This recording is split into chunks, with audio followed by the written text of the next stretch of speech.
This is how a region prepares for a war. Not with speeches, not with headlines, but with quiet exits. You're watching Times XP. I'm Dhritiyatri. Well, the Middle East is holding its breath because the clock is ticking now. Reports say that a US strike on Iran could happen within hours. Not weeks, not days, hours.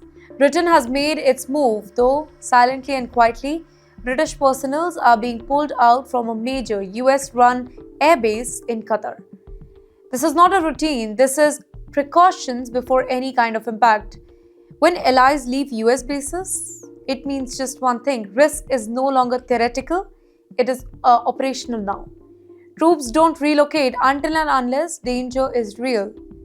Well, America has already started repositioning, and now Britain follows. And you know what? That tells you something really powerful. NATO is sending a different kind of warning here, not to the soldiers, but to the civilians. Italy says leave Iran, Poland says leave now. Now, these are not advisories, they are provocation signals. Europe is preparing for shockwaves either. In fact, airlines are reacting, companies are bracing. Germany's Lufthansa has warned its staff in Israel to get ready to evacuate.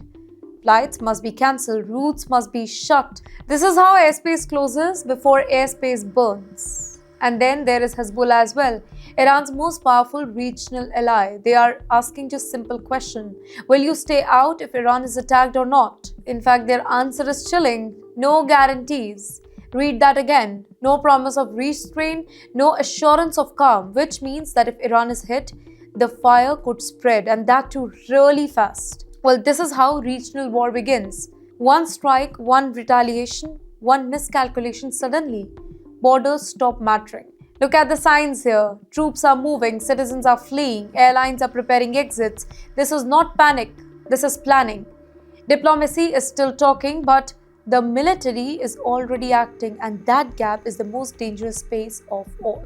Let me conclude this for you. When nations tell their people to leave, when allies pull out the troops, when armed groups refuse restraint, history tells us something very, very important. Wars don't always arrive with an announcement. Sometimes it arrives very quietly, and by that time, the world hears the noise, which is already too late.